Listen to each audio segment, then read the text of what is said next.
ദൈവതിരുനാമം മഹത്വപ്പെടട്ടെ. ഏവർക്കും ശുഭദിനം. ശുഭചിന്തയിലേക്ക് പ്രവേശിക്കട്ടെ.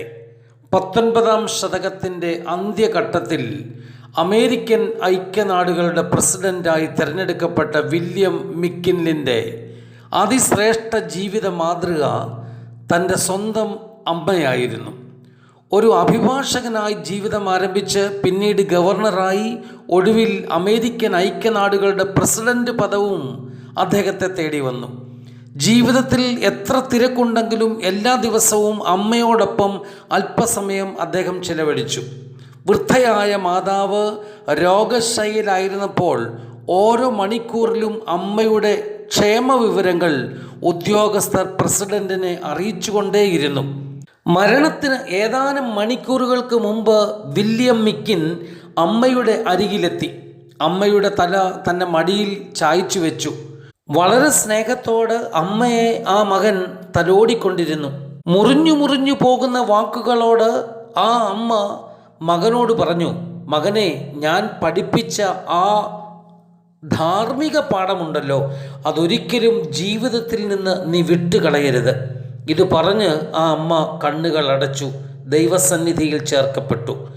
സംസ്കാര ശുശ്രൂഷകൾ കഴിഞ്ഞ് നടത്തിയ മാധ്യമ സംഗമത്തിൽ ഒരാൾ പ്രസിഡന്റിനോട് ചോദിച്ചു, "അങ്ങയുടെ അമ്മ നൽകിയ ഉപദേശം എന്തായിരുന്നു?"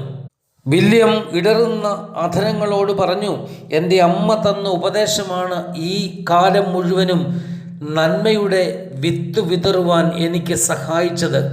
അമ്മ തന്ന ഉപദേശം നന്മ മാത്രം കണ്ട് ജീവിക്കുക എന്നതായിരുന്നു.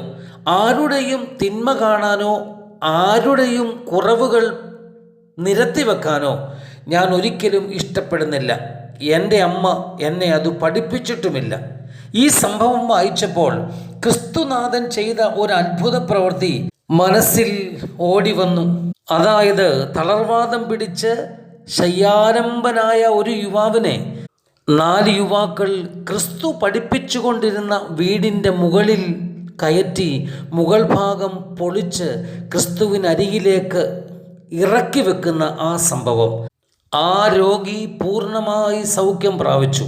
ഈ സംഭവങ്ങൾക്ക് സാക്ഷികളായ ആ സമൂഹം ക്രിസ്തുവിൻ്റെ നന്മ പ്രവൃത്തിയിൽ തിന്മ ദർശിച്ചു എന്നുള്ളതാണ് ശ്രദ്ധേയമായ കാര്യം.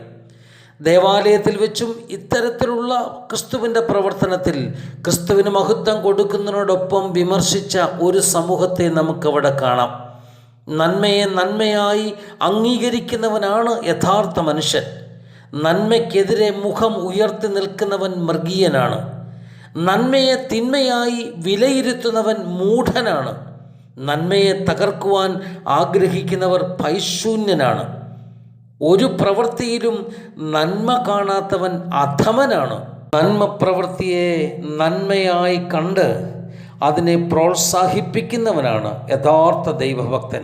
ഈ നോമ്പിൽ ആ ഭക്തിയുടെ പരിവേഷം നമ്മുടെ ഹൃദയത്തിൽ ഉജ്ജ്വലിക്കട്ടെ. ഏവർക്കും ശുഭദിനം. നന്ദി.